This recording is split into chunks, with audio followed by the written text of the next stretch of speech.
Hello everyone, and welcome back to another episode on Chris and Uncensored Japan. I'm at the Yokohama Archives of History Museum.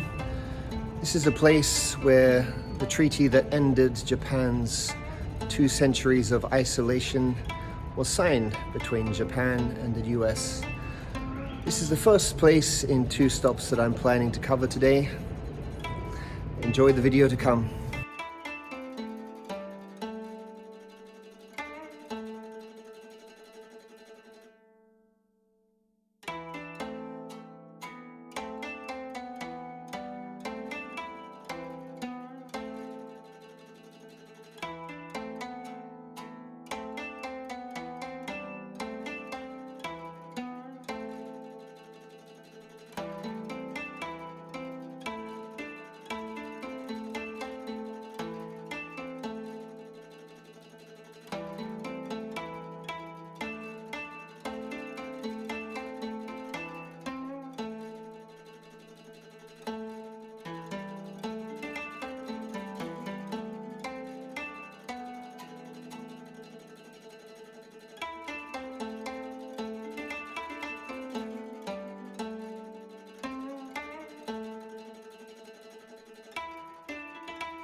Well, welcome back everyone. I am now in front of the Hikawa Maru. This was a cruise liner which was commissioned in 1930 and saw service in various forms until it was finally decommissioned in 1960. I'm going to be taking a look through the ship and seeing what kind of service it saw. And very soon I'll be introducing you to my special guest on today's video as well. Stay tuned.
We have the first class social hall where evening receptions on board the Hikawa Maru were hosted.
Today we have a special guest on the video called Richard Smith. Please tell us a bit about yourself, Richard. I'm Richard. I've lived in Japan off and on for 23 years. I'm from Canada, Montreal. This is one of my favorite spots in Japan. Behind the ship is the New Grand Hotel, which is a famous heritage hotel in Japan. It's a mixture of Japanese decoration and Western decor. General Douglas MacArthur stayed there on his honeymoon and stayed there once again when he came to Japan after the surrender for several weeks. Charlie Chaplin stayed there. Charlie Chaplin. Charlie Chaplin. I believe Douglas Fairbanks stayed there as well. So it's a famous hotel, and it combines sort of Art Deco of the 1930s with the modern tower on the right. And of course this, the Hikawa Maru ship, which dates back to the 20th century. That was a cruise ship and also a hospital ship. The beautiful Yamashita Park on the left, which with a great boardwalk, so it's one of the most picturesque parts. You can see the skyline to my left, so it's one of the more picturesque cities in all of Asia, let alone Japan. So, Absolutely. yes, I recommend if you're visiting Japan, this is a must stop. It's a great place, especially on the summer day. And you wrote a book, is that right? Yeah, well, when I was younger, co-authored a book about the Canadian Constitution, which sometimes comes up again for discussion because some of the ideas from that time have become more and more mainstream over the years. And I also write commentary pieces that appear like in CTV, which is Canada's largest television broadcaster, and published in newspapers in multiple cities in English and French. So, all from Japan. So when I send an op-ed I've written on a train in Japan to my editor in Canada, the subject line says "Made in Japan." Awesome stuff. Something only could be done in the 21st century, where you can see the news on the internet real time and then react to it just as quickly as I could at home and have it in my editor's inbox in a 24-hour turnaround. I mean, it's unbelievable. Absolutely. Well, thanks for joining the video today, Richard. Thanks for having me. And I hope you'll join again at some point in the near future. Looking forward to it.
Well, thank you for watching. I hope you enjoyed today's video. Don't forget to like, subscribe, and check out my book on the Meiji Period through the link in the description below. It's quite an interesting ship to come and visit and sort of evokes the spirit of the Titanic very nicely. See you on the next video.